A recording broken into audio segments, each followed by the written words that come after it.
전 세계 각국에서 참가하시는 모든 분들 안녕하십니까? 한국 문화산업포럼과 협력하고 한국국제교류재단과 아시아 소사이어티 스위스가 공동 주최하는 버추얼 다이얼로그 온 K컬처에 오신 여러분을 환영합니다.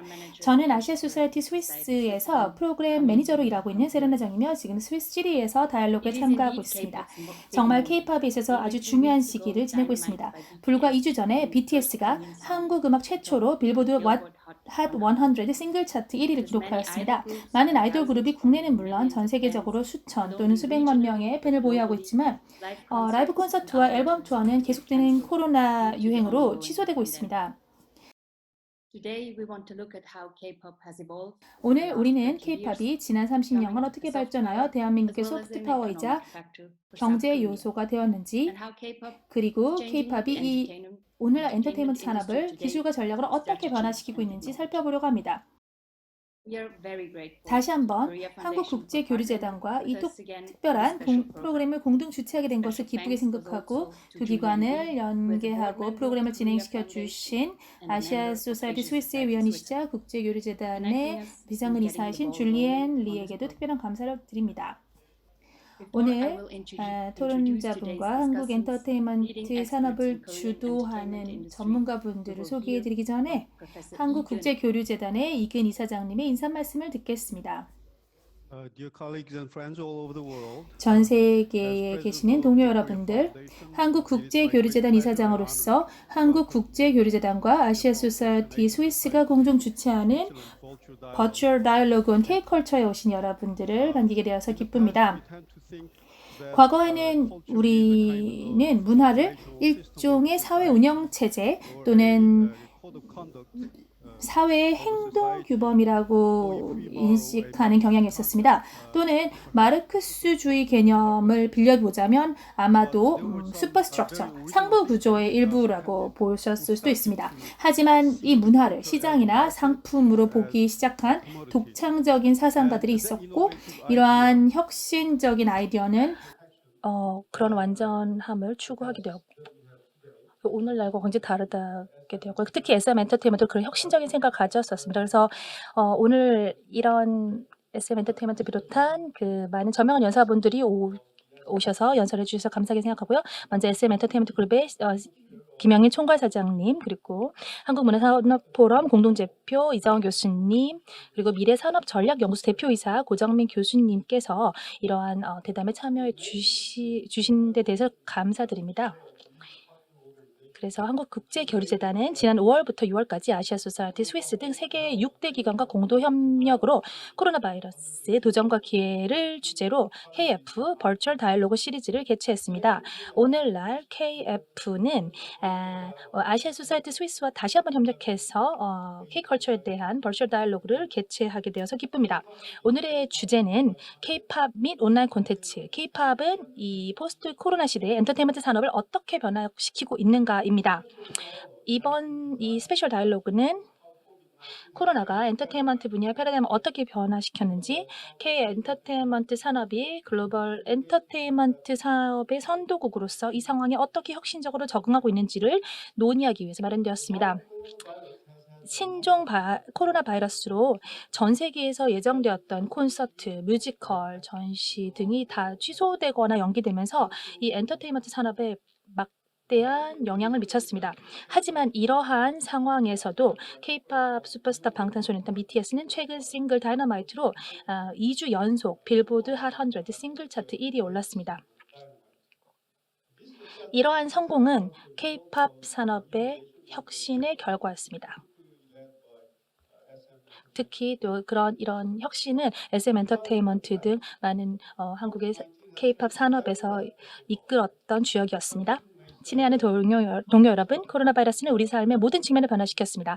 어떤 사람들은 코로나 바이러스로 인해서 수많은 기회가 사라지고 있다고 말할 수도 있지만, 저는 우리가 직면한 도전 과제들이 혁신적인 생각을 가진 사람들에게 새로운 기회를 제공할 수 있다고 생각합니다.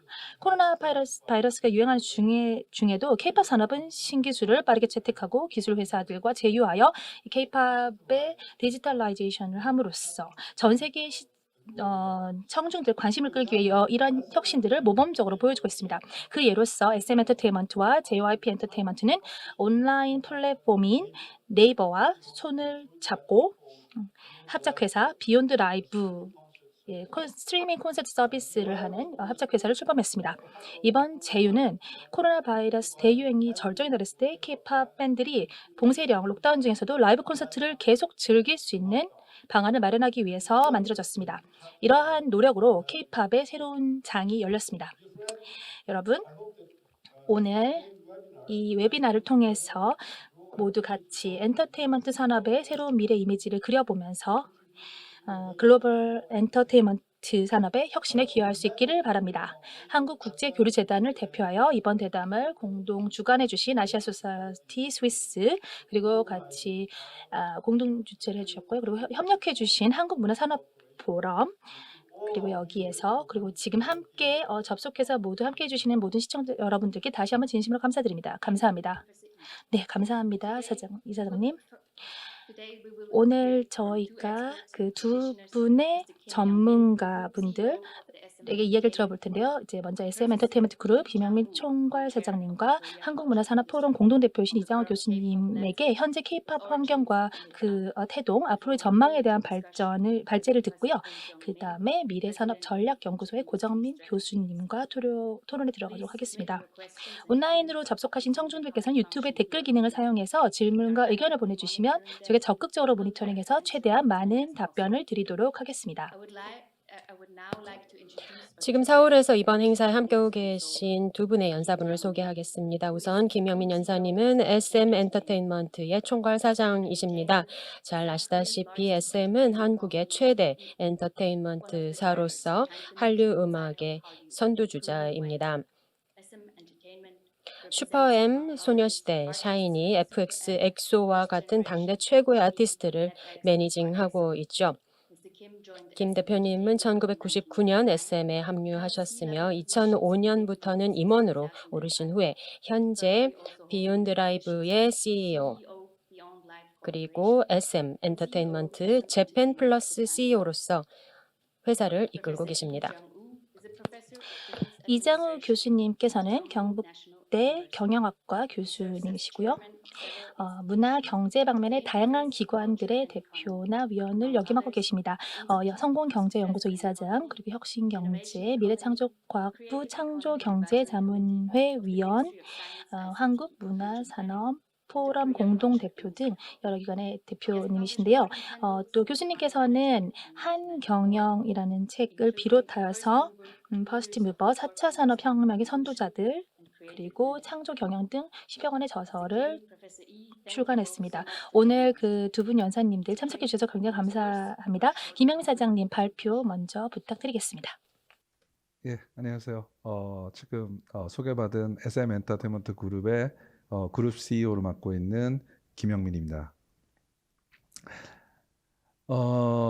발표에 앞서 이렇게 온라인으로 연결돼서 약간의 단점이 있다면은 현장감이 없는 단점이 있는 것 같습니다. 다만 장점이 있다면은 화면을 집중적으로 보기 때문에 더 컨센트레이션을 할 수 있어가지고 더 집중할 수 있는 장점도 있을 것 같습니다. 바로 저의 발표를 간략하게 시작하도록 하겠습니다. 시작하기에 앞서 비욘드 라이브 콘서트에 우선 초청하는 뜻으로 영상을 하나 보여드리고 시작하도록 하겠습니다.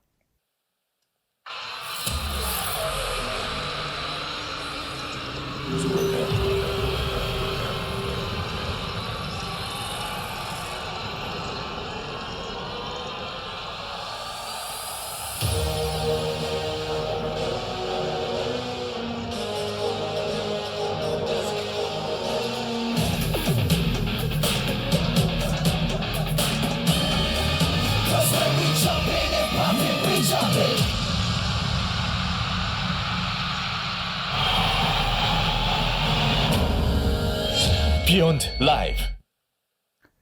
예, 가상의 콘서트에 오신 거를 환영하고요. 저희 비욘드 라이브는 세계 최초 OTT 전용 라이브를 기획하고 런칭한 회사이자 브랜드입니다. OTT를 이용한, 즉 언택트 공연을 하는 데 있어서의 어떠한 점이 중요할까 저는 생각을 했습니다. 첫 번째는 기존의 무대의 한계를 넘어설 필요가 있겠다.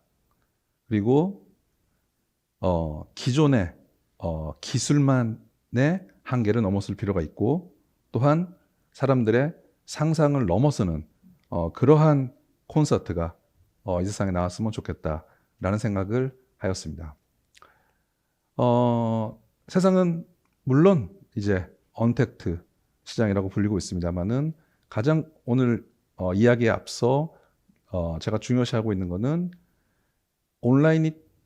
온라인만의 대체제가 되는 것이 아니라 오프라인 공연과 온라인 공연이 함께 성장할 수 있는 비즈니스 모델을 만드는 것 또한 대단히 중요한데, 그 중에서 오늘은 온라인 라이브를 소개 올리겠다는 말씀 다시 한번 드리도록 하겠습니다. 아까 말씀드렸다시피 무대의 한계를 넘어 기술의 한계를 넘어 상상 그 이상의 콘서트를 어떻게 제공할 수 있을까를 고민해 봤습니다. 역설적으로 오프라인 공연은 콘서트장에서 한정된 공간에서 무대를 만들어야 했습니다. 그러다 보니 카메라나 혹은 관중을 피해서 어떻게 보면 제약된 공간에서만 영상을 잡을 수가 있었는데요. 온라인에서는 AR 기술이나 혹은 다양한 카메라를 사용함으로 인해서 새로운 영상 혹은 콘텐츠를 보여줄 수 있지 않을까라는 생각을 하게 됐고요. 또한 기술을 넘어라는 부분에 있어서는 기술이 늘 선행했었었는데 그 기술이 콘텐츠에서 어떻게 활용되면 좋을지를 보여줄 수 있으면 좋을 것이다 라는 생각에 첫 번째는 저희는 콘서트를 기반으로 새로운 기술의 AR 등등을 적극 활용을 하였고, 또한 만남을 성사할 수 있는 라이브 채팅 등등을 적극 활용하였습니다. 그리고 공간적인 한계, 그 다음에 오프라인의 한계에 또 하나 전 세계가 동시에 시청할 수 있는 콘텐츠를 지향하였습니다. 그래서 결국은 새로운 형태의 저희가 전 세계가 함께 만날 수 있는 콘서트 형태의 비욘드 라이브를 만들게 되었고, 거기에다가 새로운 비즈니스 모델을 또한 창출할 수 있는 여러 장치를 마련을 하였습니다. 유료화에 신경을 많이 썼고요. 또한 그 유료 콘텐츠를 보면서 다 같이 즐길 수 있는 새로운 형태의 모바일 아이템 형태의 컨텐츠를 유료화시켰고요. 또한 이 컨텐츠에 특화된 MD 개발 등등의 새로운 비즈니스 모델을 함께 개발하였습니다. 파트너의 플랫폼은 한국의 1등 IT 기업 네이버와 함께 했었고요. 기본적으로는 전 세계에 동시에 시청하는 시간대를 결정을 하였고, 런닝타임은 대략 100분 가량의 콘서트로 구현을 했습니다. 또한 가격은 한국 원화로 33,000원, 약 미국 달러로 30달러 형태의 티켓을 판매를 하였고, 이 티켓을 구매를 하면은 라이브를 시청한 후에 VOD 형태로 평생 다시 한번 볼 수 있는 구성으로 마련은 하였습니다. 또한 전 세계 시청을 목표로 하고 있기 때문에 동시 번역을 9개국어로 제공하는 서비스를 시작으로 하였습니다. 네이버는 저희와의 협업 전에 이미 V라이브라는 플랫폼으로 전 세계의 스트리밍 서비스 및 팬과의 소통 툴, SNS 툴을 많이 개발하고 현실적으로 운영을 해왔던 회사입니다. 영상 하나만 좀 다시 좀 들어주시겠어요? 브이라이브 소개 영상입니다.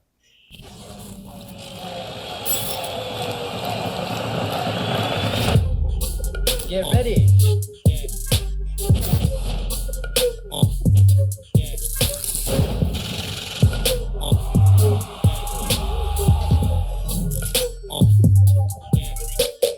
Oh my god. Introducing VLive, the global entertainment platform that connects entertainers and their fans.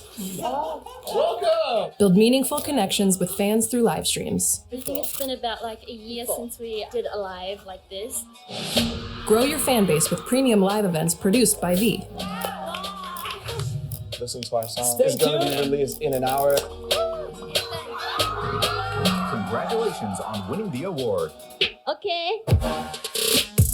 With VLive Fanship paid subscriptions, reward your most loyal fans with exclusive content, advanced ticket purchases, behind the scenes access, merch, and more. And with VLive Plus, host HD pay-per-view events to monetize live and VOD content globally. With these features and benefits of VLive, connect with your fans, amplify your brand, monetize your content.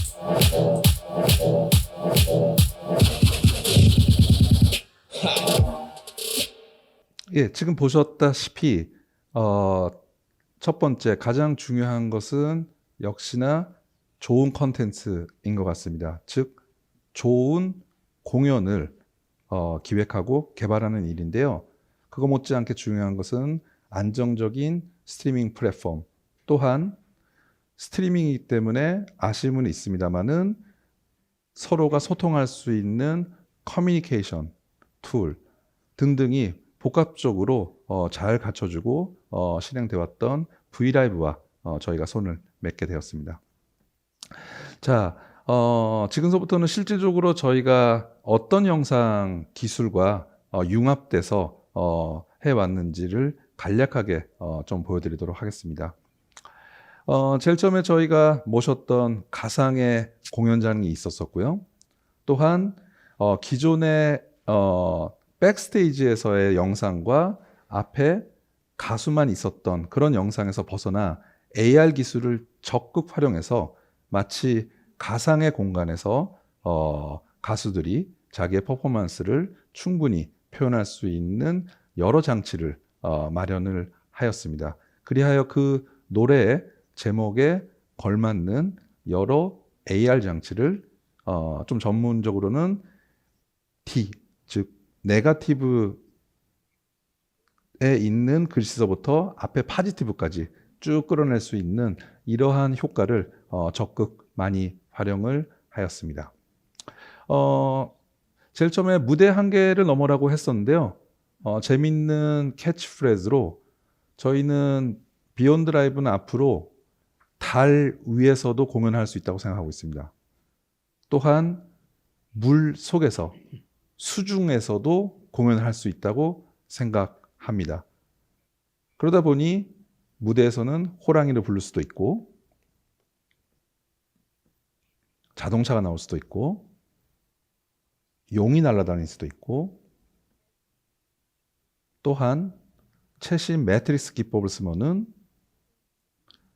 가상의 거인과 멤버들이 함께 협연을 할 수 있는 색다른 경험을 해볼 수도 있을 것입니다. 또한 저희가 최초로 도입을 한 이번에 콘서트에서는 200분의 팬을 실시간으로 모셔서 화면으로 연결시켰었습니다. 여기서 좀 주목해야 되는 것은 단순히 연결뿐이 아닌 200명의 환호성과 보이스를 아티스트들에게 현장에서는 직접 송출을 하여 아티스트와의 목소리적인 인터랙티브도 상당히 신경을 썼었다라고 말씀드릴 수 있을 것 같습니다. 또한 콘서트에서는 좀 즐기지 못했던 몇 명의 선택된 팬들과 직접 콘서트 중간에 대화를 나누는 그러한 이벤트도 열었습니다. 거기에 머물지 않고 저희는 실질적으로 화면에서 보고 있는 분들이 실시간으로 참여할 수 있는 디지털 응원봉이라는 개념을 개발을 하여 화면을 보면서 자기의 응원을 탭할 수 있게 하였고요. 또한 물리적으로 구입을 하신 응원봉을 미러링을 할 수 있게 하여 싱크를 시켜서 실제로 공연장에 갔을 때와 오프라인 공연장에 갔을 때와 마찬가지로 자기 응원봉이 곡에 따라서 색깔을 변하거나 혹은 인터랙티브를 주는 그러한 오프라인 감성에도 이번에 신경을 많이 썼었습니다.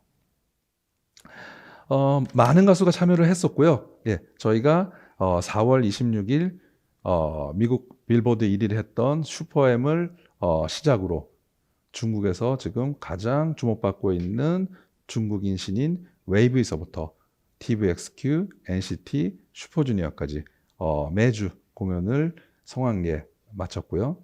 또한 JYP 엔터테인먼트의 트와이스 등등 향후 많은 가수들이 저희의 플랫폼과 함께하여 전 세계를 향해서 좋은 콘서트, 좋은 컨텐츠를 선사할 예정으로 있습니다.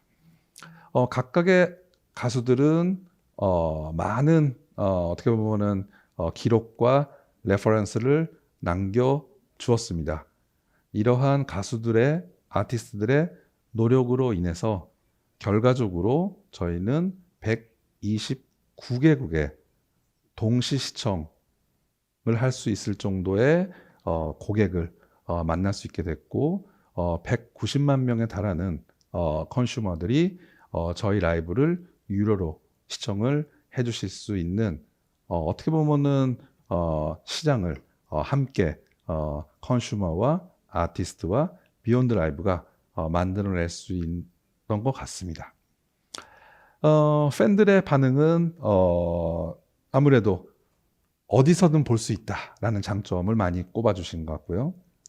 또 어떻게 보면은 한국말로 말하자면은 방구석 일렬이라고 합니다만은 온라인이다 보니까 모든 팬들이 각국에서 각각 가장 앞열에서 가장 가까운 곳에서 아티스트를 접할 수 있었던 것 같습니다.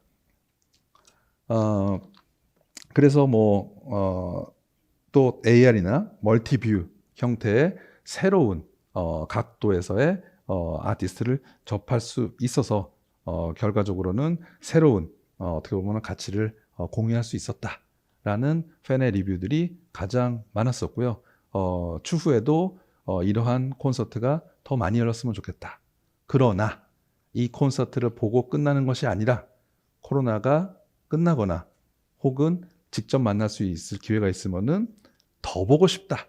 즉 오프라인 콘서트를 더 보고 싶고 콘서트를 보기 전까지는 꼭 비욘드 라이브에서 함께 공유했으면 좋겠다라는 리뷰를 많이 남겨주셨습니다.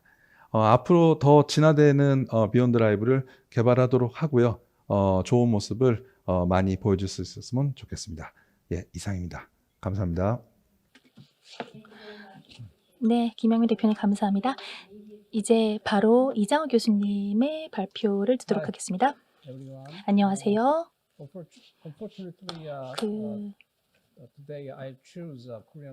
오늘은 한국어로 제가 발표를 준비를 했습니다. 시간 관계상 좀 짧게 준비를 하다 보니까 모국어로 발표를 하는 게 가장 편하고 효율적으로 발표를 드릴 것 같아서 한국어로 발표를 하는 데 대해서 죄송하게 생각합니다. Success and Future of the K-pop Industry. 그러니까 왜 이렇게 작은 나라에서 이 K-팝이 산업화해서 발전을 하고 있는지, 또 미래는 어떻게 될는지 하는 것이 많은 관심거리입니다. 그래서 이 부분에 대해서 말씀을 드리고, 또 앞에 발표하신 김영민 대표님의 그 얘기를 보면은 이런 코로나 팬데믹의 빠른 온라인 콘서트를 통한 빠른 대응, 이제 이런 것들이 어떻게 나왔는지에 대한 이해가 우리가 필요하다고 생각이 됩니다. 그런 이해를 통해서 우리가 미래의 K-팝의 잠재력에 대해서 더 평가를 해볼 수 있지 않나 생각이 됩니다. 그 K-팝은 한 25년의 역사를 정확하게 가지고 있고요. 지금 최근에 그 K-팝 그 현상이죠. 피노미나니 그 생긴 거로는 2018년, 2019년 BTS의 세 번의 앨범과 슈퍼엠의 한 장의 앨범이 빌보드 200 앨범 차트에 빌보드 1등을 하는 것이 그 신기록을 세우고 있고요. 또 모두에 말씀하셨듯이 다이너마이트가 그 빌보드 핫 100 차트에서 2주간 1등을 한 이런 그 어떻게 보면 우리나라 음악계, 한국 음악계의 역사적인 사건을 우리가 보고 있습니다. 근데 이런 그 역사적인 사건은 단순히 그 갑자기 이루어진 것이 아니라 그 산업화한 지난 20여 년간 산업화한 과정을 우리가 좀 이해를 할 필요가 있다. 실제로 그 한국의 수출품을 보면은 잘 아시다시피 반도체가 20% 이상을 차지한 압도적인 1위입니다. 쭉 내려가다 보면은 13위에 컬처 컨텐츠가 있죠. 여기에는 K-팝뿐만 아니라 게임, 영화, 드라마, 출판 등이 포함되어 있는 그 우리가 한국 국민들도 잘 인식하지 못하고 있는 문화 컨텐츠 산업이 13위에 있고 바로 밑에 가전이죠. 홈 어플라이언스가 있죠. 근데 이 가전은 60년대 한국이 산업화할 때 오늘날 반도체와 같이 라디오 조립서부터 1등을 했던 상징적인 산업 분야입니다. 이 산업 분야를 누르고 이 소프트 파워에 해당이 되는 문화 콘텐츠 산업이 1위를 했고 거기에서 K-팝이 산업적으로 중요한 역할을 하고 있다는 이런 부분을 우리가 그 이해를 할 필요가 있다 이렇게 생각이 되고요. 이런 그 K-팝의 산업적 역사는 한마디로 그 프로듀서와 아이돌의 역사로 볼 수 있습니다. 간단히 말씀을 드리면은 이 프로듀서 중에 가장 파이오니어죠. 개척자 역할을 하신 SM 엔터테인먼트의 이수만 회장님이 개인 회사를 89년도에 만들고 이 회사가 95년도에 최초의 그 기업형 음악 회사죠. SM 엔터테인먼트 주식회사를 만들어서 96년에 H.O.T라고 하는 1호 그 K-팝 아이돌입니다. 그러니까 그 체계적 생산 시스템에 의한 1호가 96년도에 H.O.T라는 이름으로 나와서 당시에 센세이셔널한 히트를 했고 처음으로 중국에 그 처음으로 진출하는 이런 사건을 만들어냈고 그 이후로 JYP, YG 등 그리고 2005년에는 2세대 프로듀서인 방시혁 프로듀서가 그 빅히트 엔터테인먼트죠. BTS의 신화를 만들었죠. 그래서 우리 3세대를 보면은 2013년에 BTS의 데뷔서부터 지금 우리 잘 알고 있는 골든 에이지죠. 아이돌 그룹의 골든 에이지를 만들고 있는 블랙핑크, NCT, 슈퍼엠 이런 그 황금기를 만들고 있습니다. 근데 이런 그 아이돌 그룹의 그 히스토리를 보면은 이게 우연한 숫자긴 합니다만 8년 주기로 이 3세대의 그 역사를 가지고 있고 1세대의 역사는 방금 말씀드린 H.O.T서부터 처음으로 그 일본 시장 개척을 통해서 해외 대규모 시장을 개척한 보아, 그 SM 엔터테인먼트의 보아를 비롯해서 그 이런 아이돌 생산 시스템이 프로듀싱 시스템이 정립이 되고 또 일본이라고 하는 어떻게 보면 첫 번째 그 해외 시장을 개척한 것이 이 1세대의 특징이고요. 2세대는 이제 TVXQ서부터 빅뱅 등, 또 소녀시대, 걸스 제너레이션 등 이런 또 그 업그레이드된 아이돌 그룹들이 나와서 아시아 전역으로 진출하고 그다음에 이제 세계의 그 뮤지션들이나 전문가들하고 협력하는 네트워킹 형성이 되고 SNS 마케팅이라고 하는 새로운 유통 방식이 만들어지고 또 월드 투어가 가능한 셀럽 마케팅이 가능한 이런 새로운 또 그 혁신을 만들어냅니다. 그다음에 이제 3세대에서 우리들이 잘 알고 있는 엑소, BTS, NCT, 블랙핑크, 슈퍼엠 등의 그룹들이 그 방금 언급했듯이 빌보드 차트 1위의 그 글로벌 브랜드 이미지를 구축하는 이런 역사를 가지고 있고 그 아이돌 그룹의 숫자도 지금 그 400개 가까이 역사적으로 돼 있는데 1세대에 75, 2세대 83, 3세대에선 200으로 점점 증가를 하고 있습니다. 근데 이런 그 성공이 왜 일어났는지 하는 그 석세스 팩터죠. 그 성공 요인을 우리가 보면은 이건 이제 SM 엔터테인먼트를 그 사례로 한 그 전략이죠. 이런 어떤 그 비즈니스 전략 때문에 사실 이런 성공을 하게 된 것인데, 이 전략은 세 가지로 요약이 되는 것이, 첫 번째는 그 아이돌라이제이션이죠. 아이돌화. 그래서 체계적인 생산 시스템에 의해서 다양한 아이돌들이 나올 수 있는 시스템을 구축한 거. 모네타이제이션이죠. 그 수익원 다변화. 프로핏 센터를 다양하게 만들어서 이익을 창출하는 그런 전략. 그 다음에 글로컬리제이션이죠. 글로벌리제이션 플러스 로컬리제이션을 다해서 세계화를 이룩해서 그 세계 시장을, 새로운 세계 시장을 개척한 그런 세 가지 전략으로 SM 같은 경우는 20년 동안에 300배의 매출과 또 다양한 음악뿐만 아니라 리테일이나 광고, 푸드 앤 비버리지 등 다양한 분야로 진출하고 다양한 국가로 진출하는 그런 그 기업의 그 성과를 만들어냈습니다. 근데 이런 그 성과를 만들어낸 세 가지 전략을 간단히 그 설명을 드리기 전에 이런 전략이 가능했던 이유는 소위 컬처 테크놀로지죠. 이 컬처 테크놀로지라는 말은 SM 엔터테인먼트의 그 파운더이신 이수만 회장이 만들어낸 그 컨셉입니다. 그래서 이 보면 아이돌의 그 캐스팅, 트레이닝, 프로듀싱, 마케팅하는 이런 그 전 과정을 기술로 이제 시스템화한 것이죠. 그래서 문화로 그치면은 그냥 예술로 복제 가능하지 않는 예술로 그치는데, 여기다 이제 기술을 붙이면은 이게 혁신의 대상이 되는 거죠. 그래서 체계적인 투자도 이루어지고 기술의 전수도 되고 해서 이런 그 혁신의 대상으로 만든 것이 중요한 그 성공 요인이고요. 핵심 성공 요인이죠. 그 기반에는 밑에 그 그림에서 보듯이 그 탑 프로듀서, 총괄 프로듀서인 그 이수만 회장을 비롯해서 이 코어 프로듀서들은 이제 전 세계 네트워크로 전 세계의 그 다양한 국가에서 그 연결이 돼 있는 이런 그 프로듀서들이 컬처 테크놀로지의 엔진을 구성해서 그 핵심 역량이 되는 거죠.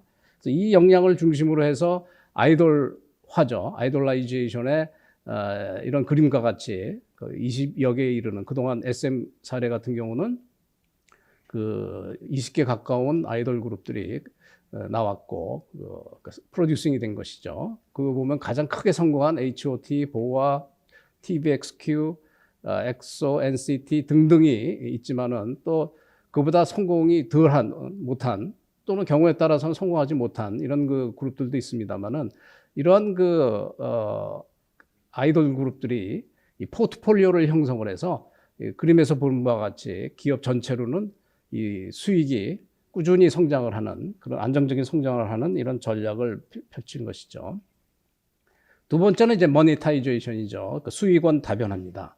수익원을 다변화하는 이런 그 모습은 그림에서 보듯이 그 음악을 기반으로 한 크로스오버죠. 그래서 첫 번째 앨범이 나오고 그 앨범을 통해서 이제 광고나 또 TV 예능이죠. 예능을 통해서 이름을 더 알리고, 그 다음에 두 번째 앨범을 통해서는 또 이제 드라마에 새롭게 진출을 하고, 거기서 또 더 많은 수익을 창출하고, 또 세 번째, 네 번째로 이어지면서 새로운 장르 미디어에 접근을 하면서 수익을 만들어내는 그 크로스오버의 또 시너지를 만들어내는 그런 그 전략을 말합니다.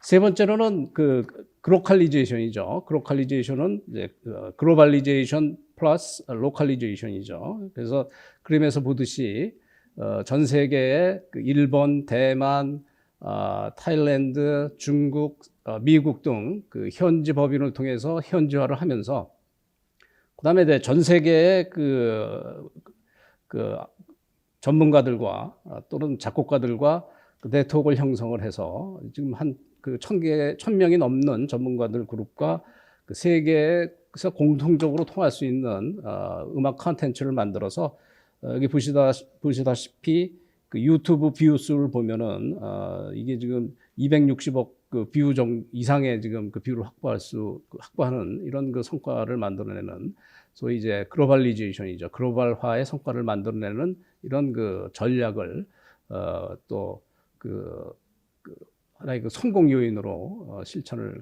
해왔습니다. 근데 이런 그 세 가지 전략을 이해를 함으로 해서 K-팝의 성공을 이해를 할 수 있습니다만은 보다 깊이 있는 이해를 위해서는 K-팝을 이노베이션으로 이해를 할 때 우리가 그 K-팝의 산업적 성공을 우리가 잘 분석할 수 있다.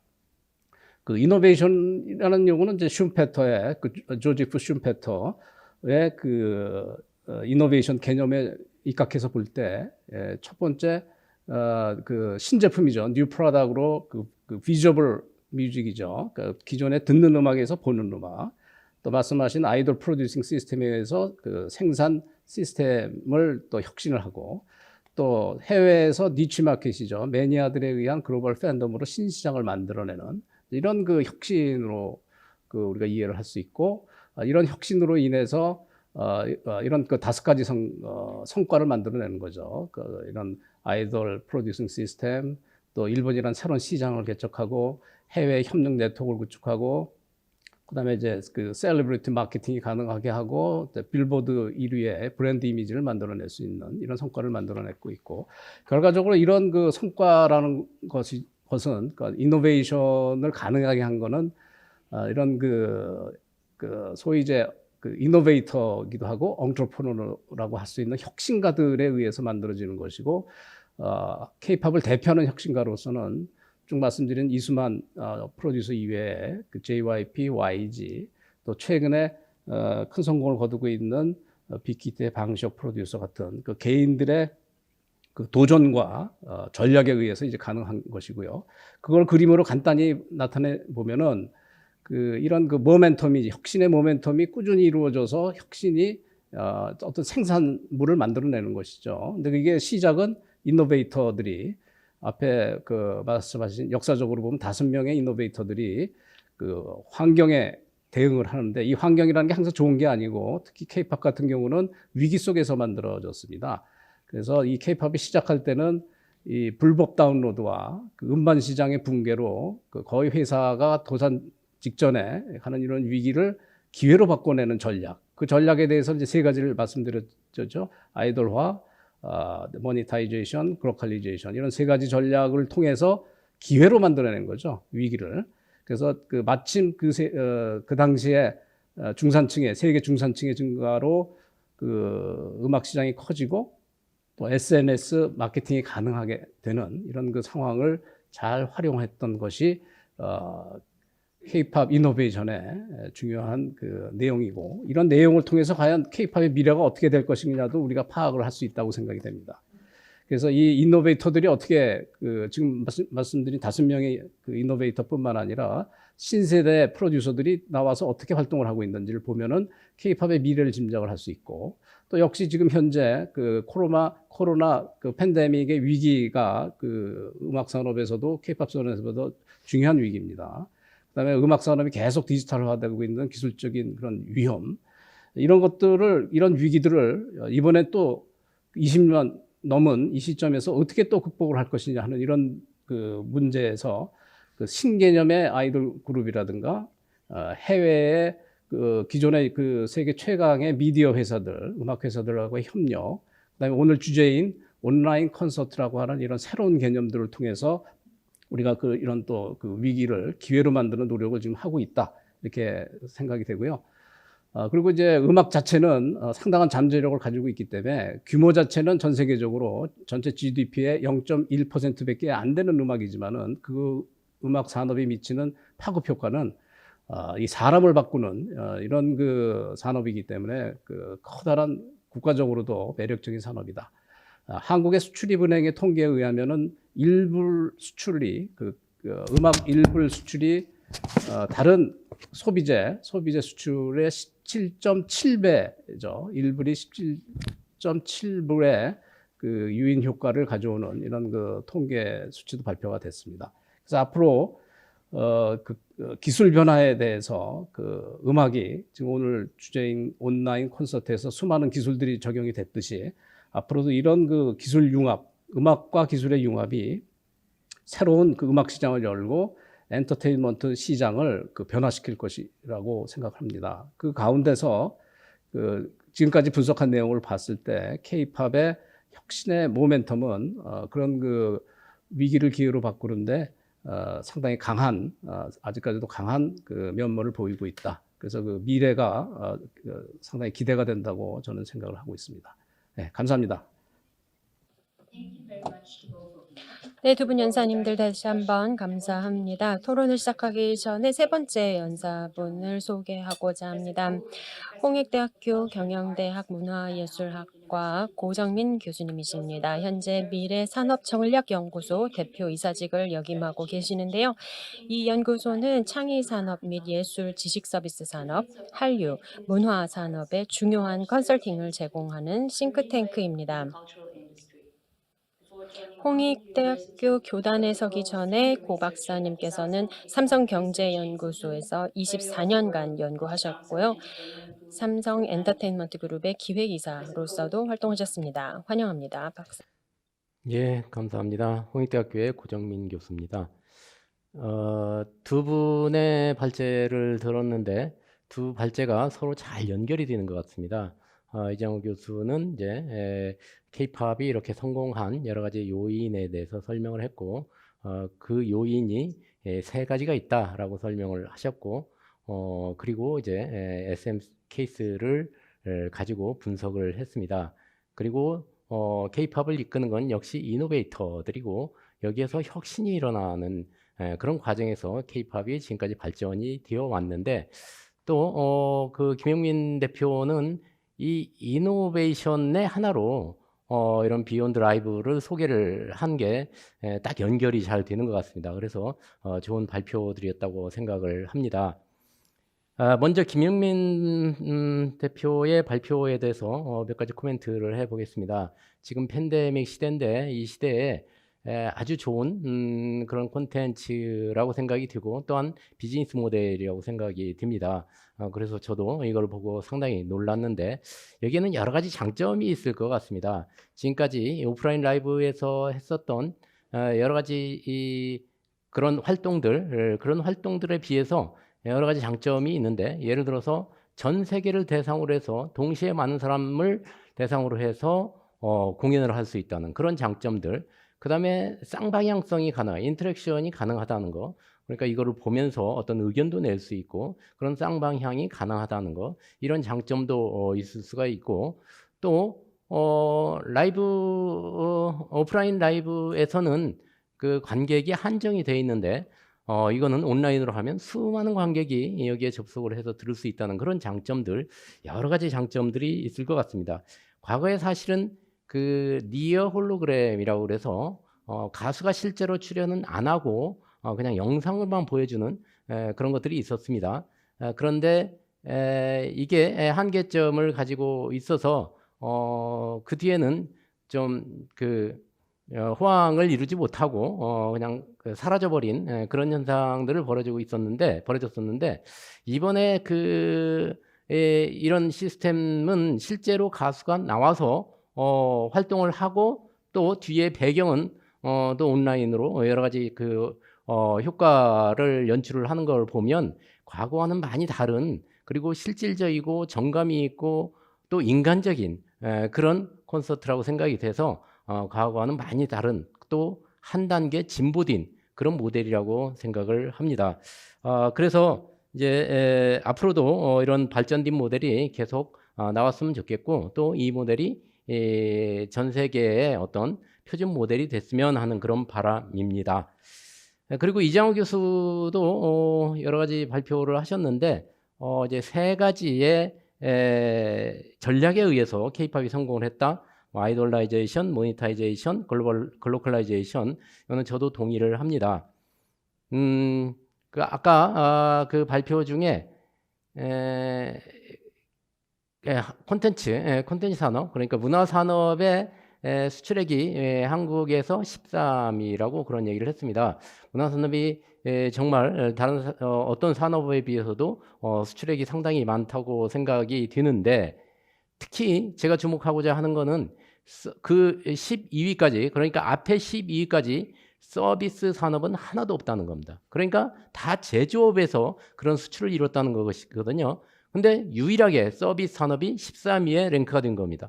이거는 대단한 건데 한국의 서비스 산업은 상당히 경쟁력이 약합니다. 그럼에도 불구하고 이런 서비스 산업 중에 K-팝이 문화 산업이 13위에 올랐다는 것은 한국의 서비스 산업 수출에 어떤 모델이 될 수가 있다. 그래서 문화 산업에서 과연 어떤 전략을 세웠길래 이렇게 성공을 했느냐라는 것을 한국의 다른 서비스 산업에서도 벤치마킹을 할 필요가 있고 그거의 요체는 이장호 교수님이 말씀하신 것처럼 이런 세 가지 전략이지 않았는가 이렇게 생각이 들고요.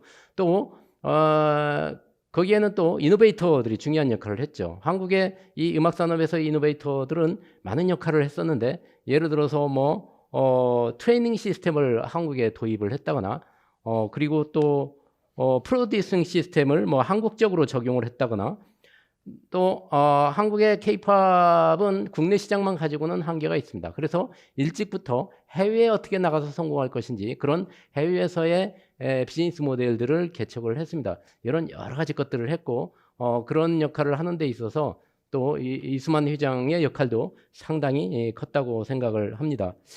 그래서 제가 코멘트는 이 정도로 하고 발제자분들한테 간단하게 몇 가지 질문을 하고 싶습니다. 첫 번째로 이장호 교수님한테 질문을 하는데 아까 그 세 가지 전략을 얘기를 했습니다. 근데 코로나 시대는 이제 과거와는 완전 패러다임이 바뀌어 있는 그런 시대라고 생각이 드는데 이런 코로나 이런 시대에도 이런 세 가지 전략이 먹힐 수 있는 건지 또 그렇지 않으면 또 다른 어떤 전략들이 있어야 되는 건지 그거에 대해서 질문을 하고 싶습니다. 그리고 김영민 대표한테는 이런 아까 모바일의 아이템 콘텐츠라고 말씀을 하신 것 같아요. 그러니까 아마 이게 광고로 또 아이템이 나오면서 이거를 판매도 하고 할 수 있도록 하는 그런 시스템 같은데 좀 자세하게 그 설명을 해 주셨으면 좋겠고 그다음에 두 번째로는 이런 비욘드 라이브가 실제로 라이브로 그러니까 오프라인 라이브로 했었던 거에 비해서 수익성이 과연 있는 건지 지금까지 그게 입증이 됐는지 그거를 좀 묻고 싶습니다. 예, 이상입니다.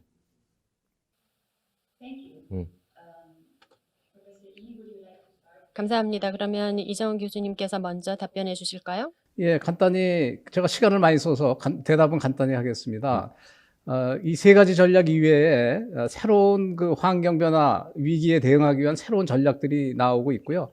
온라인이 이제 그 대표적인 예인데 그런 거를 저는 퓨전 스트래티지, 그러니까 융합 전략이라고 표현이 되고요. 그 퓨저닝은 컨텐츠와 컨텐츠 간의 퓨저닝도 있지만은 그다음에 기술과 음악의 퓨저닝 이런 것들이 이제 결합해서 온라인 콘서트 전략도 나오지 않았나 생각이 되고요. 이 외에 또 K-팝이 커짐으로 해서 오는 여러 가지 문화적 갈등 문제 이제 이런 거를 다문화를 흡수하는 이런 전략 등등 새로운 전략들이 앞으로 계속 나와야지 되고 나올 거라고 생각하고 있습니다.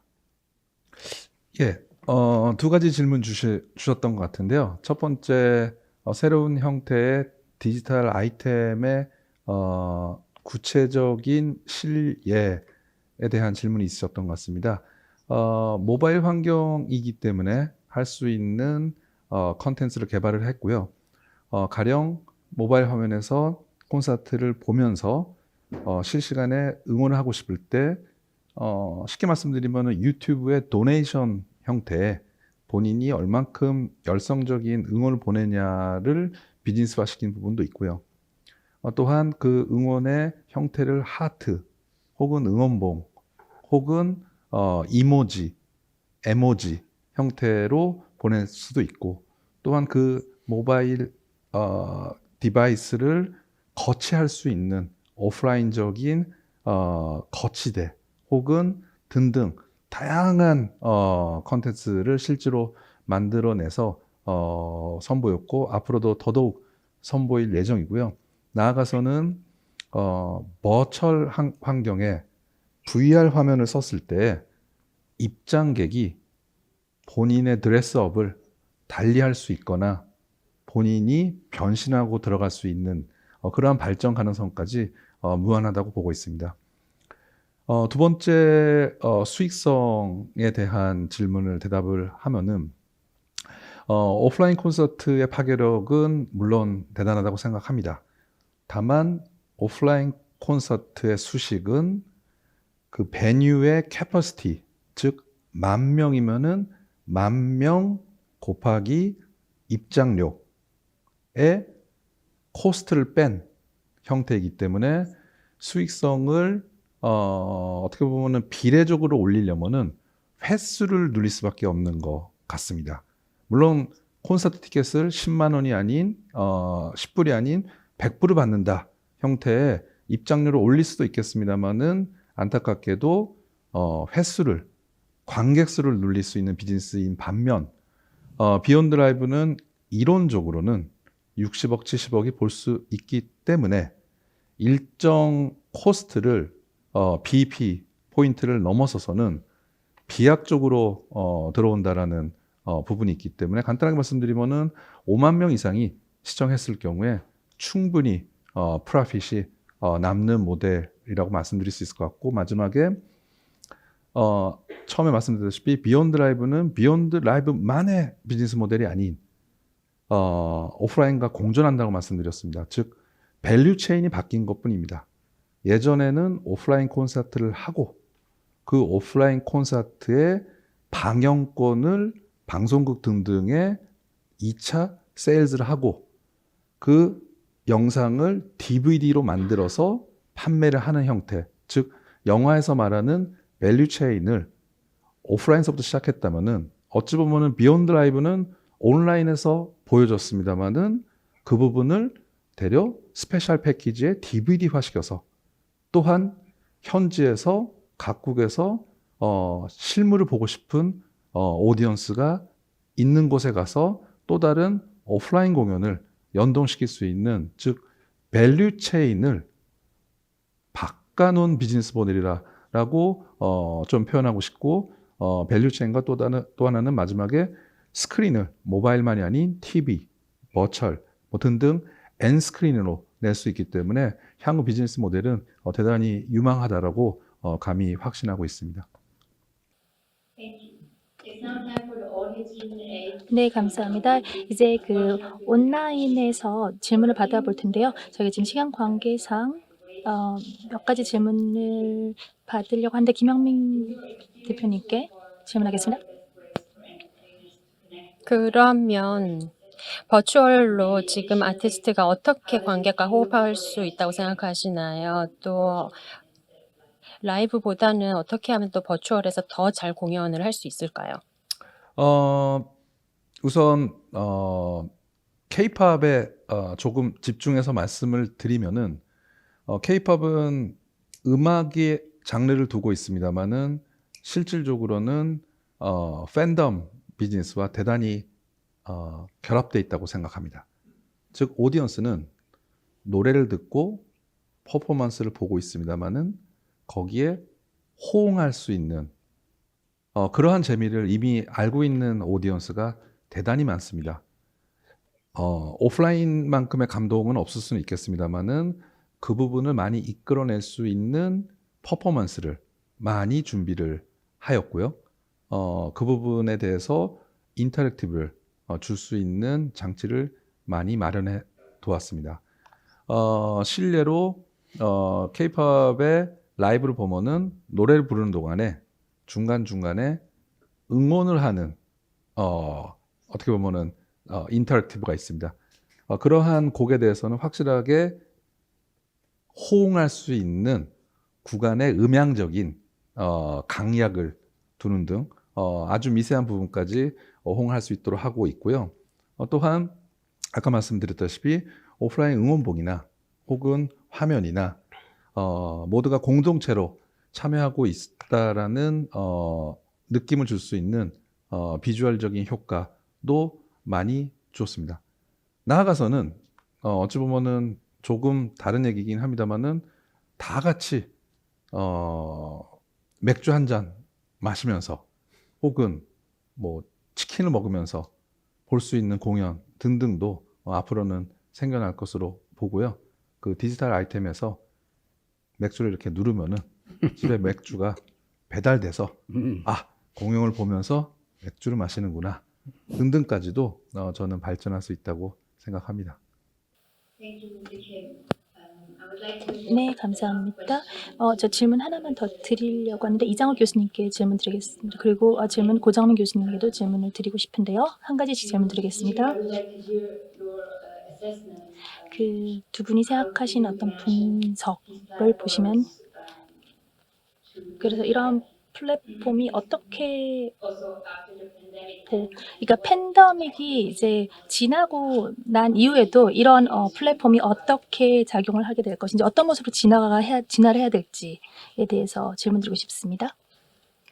그 플랫폼이라고 하면 그 K-팝 온라인 플랫폼을 말씀하시는 건지 모르겠는데 그 팬데믹 이후의 상황에 대해서는 오늘 그 Exactly. 예, 오늘 그 앞에 강의에서 김영민 대표 강의에서 들으셨듯이 그 여러 가지 새로운 시도들을 하고 있죠. 이걸 모르고 있는 분들도 오히려 더 많고 이게 지금 아주 새로운 혁신적인 시도들인데 이런 시도들이 어디서 어떻게 될지는 아직 예측할 수가 없죠. 그리고 여기에 이미 또 도입이 안 된 AI 기술이나 뭐 홀로그램이라든가 뭐 여러 그 기술적 그 도입 가능성들이 많기 때문에 이게 음악 산업뿐만 아니라 그 엔터테인먼트 산업, 세계 엔터테인먼트 산업 전체에 큰 그 변화를 가져오지 않을까. 그래서 이 팬데믹이라는 거는 공연이냐, 오프라인 공연이냐, 온라인 공연이냐, 뭐 이런 문제가 아니라 적극적인 그 새로운 기술의 그 도입을 자극함으로 해서 새로운 비즈니스 모델, 또 기존 그 비즈니스 모델을 또 붕괴시키는 이런 일들이 일어나기 때문에 그 세계 엔터테인먼트 산업 자체의 판도가 바뀔 확률이 많다. 이렇게 생각을 합니다. 거기서 어떤 그 비즈니스 모델과 누가 위너가 될 거냐 하는 이런 문제는 앞으로 더 우리가 지켜봐야 될 거라고 생각이 됩니다.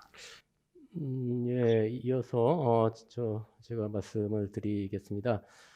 팬데믹 이후에 과연 이런 비욘드 라이브와 같은 것들이 서바이벌 가능할 것인지 아니면 옛날처럼 그냥 오프라인 라이브로 그냥 그대로 남아 있을 것인지 그거에 대한 질문 같은데요.